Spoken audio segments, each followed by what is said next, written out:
Hello, my name is Jeremy Scott, and I'm just going to talk you through an exciting opportunity that we're doing in 2022. We're producing a visitor guide for tourism. I just want to tell you a little bit about myself because my company, Uppercase Creative, is the publisher on the project. Uppercase Creative has been serving clients in the area since about 2009. I also manage the Cardston Visitor Information Center, which means I talk to thousands of tourists, and that's a seasonal responsibility. We're open for 4 months out of the year. I also manage the Cardston Tourism site and their social accounts. And since 2019, I was hired by Tourism Lethbridge to be a part of their marketing team. So some of the notable video projects that I've worked on the last little while have been for Blackiston out in Waterton, the Waterton Wildflower Festival promotional video, and Cardston, A Place to Remember, which is a video that on the two platforms that we've released it has had over 20,000 views, and that's all been organic reach, no paid behind that.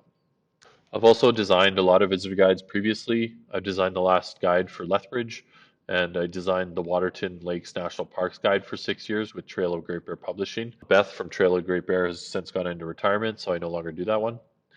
And I designed for a lot of clients in the area, municipalities, residential development companies, different brands in the area and in the US. Carriage House Theater has been one of my main clients for a long time. So I've worked a lot in the tourism area, and I know kind of what trends there are. Here are some of the photos that I've taken. I've photographed a lot in Lethbridge, Raymond, Cardston, and Waterton for different clients.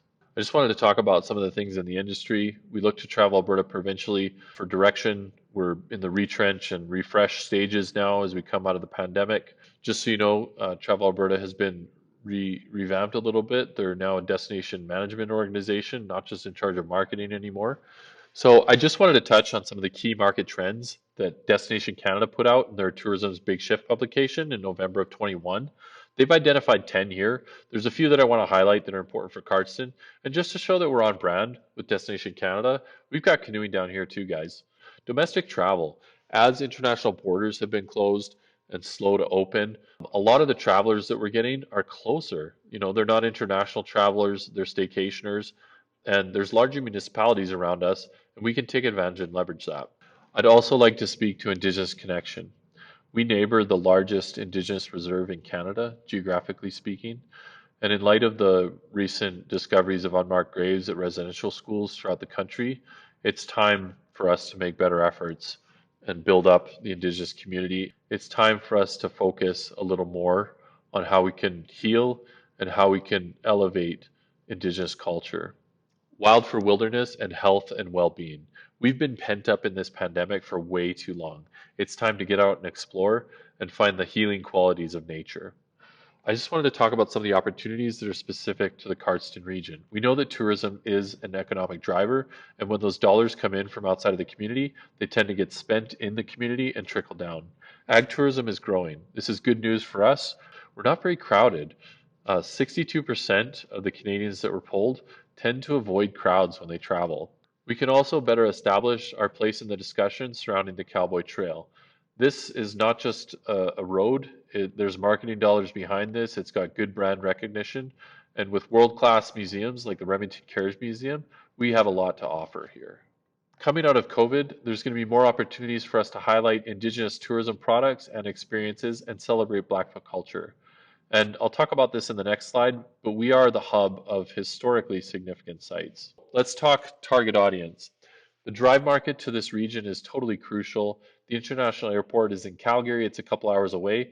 And if people are coming to this area, it's usually because they're in their own vehicle, a rental, or sometimes in a tour bus. The UNESCO sites are key to this area. If you look at the map on the right part of the screen, you'll see a cluster in Alberta. We've got Waterton, which together with Glacier Park forms an international peace park, and it is a UNESCO World Heritage Site. We've also got Head Smashed in Buffalo Jump. We've got Writing on Stone, which was recently identified as a UNESCO site. And then we've also got Dinosaur Provincial Park up in the Brooks area. So if you look, Cardston County is kind of in the center of that. So we're well situated to offer more affordable stays in places that are already attracting a lot of visitors. If you look at the full North America area, the only cluster that kind of comes close to this is in Nova Scotia, where there's a vertical 3 different dots. So there's not many sites in all of Canada. There's only 20 UNESCO sites, and we have 4 of them within just a couple hours drive. which is phenomenal. So visitors to the region, as people come to these UNESCO sites or other different attractions on the periphery of the Cardston County, we can entice them to come into the county and try some of the things that are around. Visiting friends and relatives is also an important segment. As we educate the locals about what there is to do in the county, they'll be better hosts for when they welcome back their families. The day tripper is also somebody that's important to us. We've got a large municipality in the region, which is Lethbridge, and if we can convince these people to come down the road for a show or a game of golf, then we've done our job. So I'll quickly run through some of the profiles that we specifically target in Cardston. That price-sensitive traveler. So with some of these UNESCO sites that are around us, it's not always feasible to stay overnight in those areas, and some people don't want to pay $300 for a hotel stay. So we're the perfect fit for them. We're affordable, we're close by. The US travelers, often in the early part of the season, so I would say in May, early June, these people are heading up to Alaska, maybe Banff as well, and they want publications. They've just hit the border. Their cell phone stopped working. They don't have any coverage. They don't have maps. They're having a hard time, with currency and kilometers and all that kind of stuff. So they stop into our visitor center. It's the first stop that they make here in Cardston, and as they've come up from Glacier, and they're looking for publications to read on the way up because they're planning an itinerary on the way down. So when they come back, they can hit up McGrath Days, maybe Heritage Week in Cardston. It's perfect timing.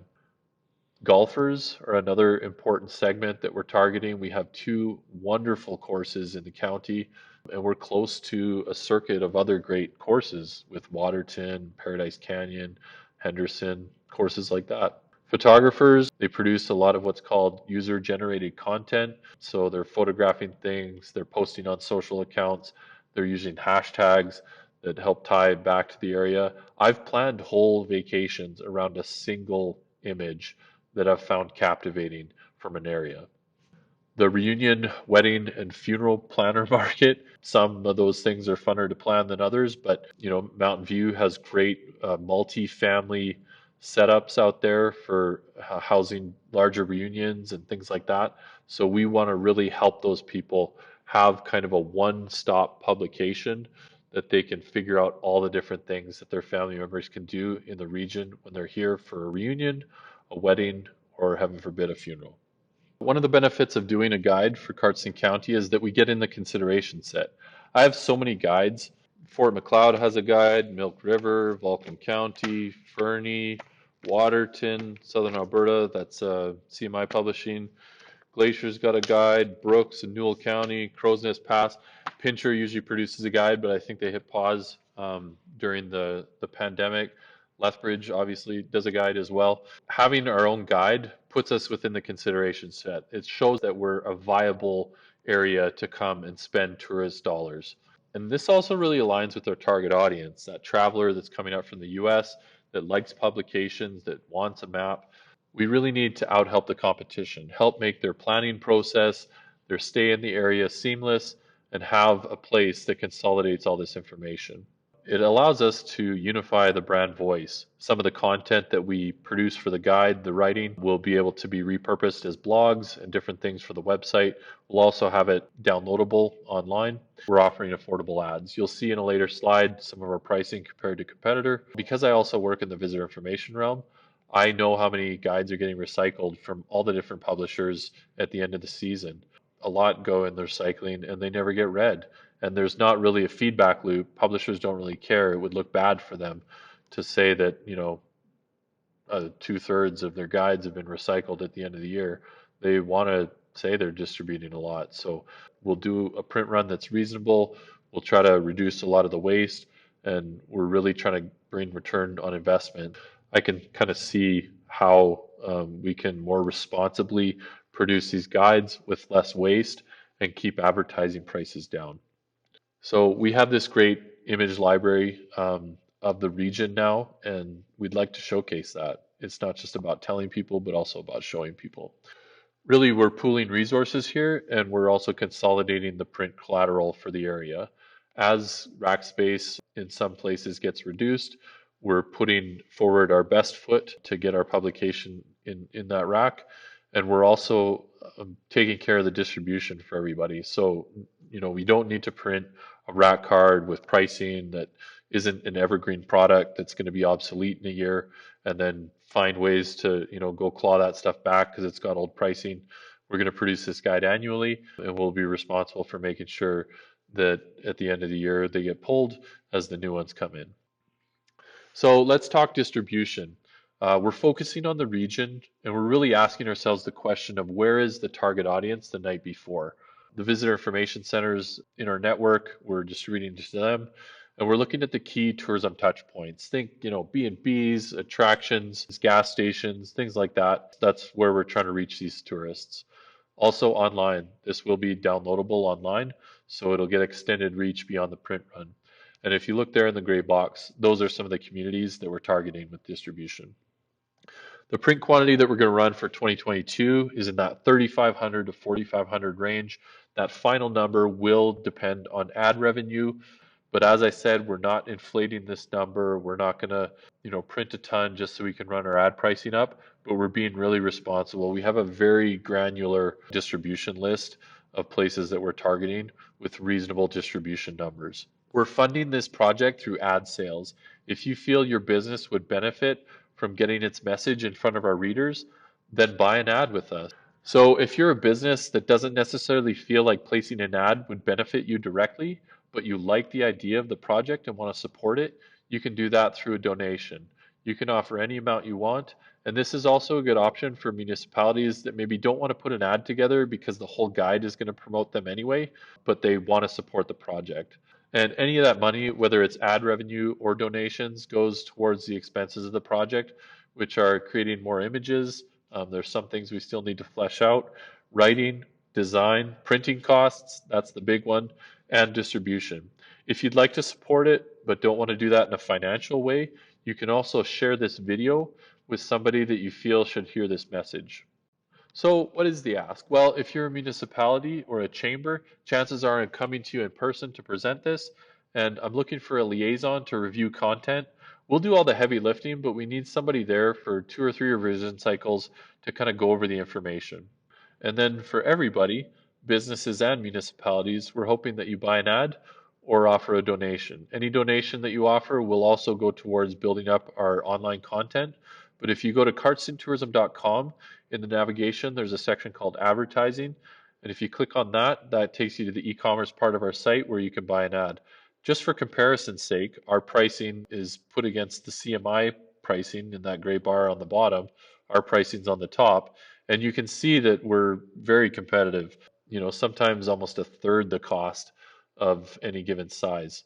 So I'll just cover the project timeline and important dates, and then we'll be done. The ad deadline is March 31st. If you're producing an ad, we need the artwork by then. If you're going to buy an ad with us, go online, purchase it. The specs are there. You can submit that to your designer, or if you want me to be involved in the design, reach out to me separately. The print deadline is April 25th. We're sending these off to the printer by then, and we're going to start distributing in that May 4th to 20th window. Most visitor information centers, if they're seasonal, open that Victoria Day weekend. So that's the benchmark we're trying to hit.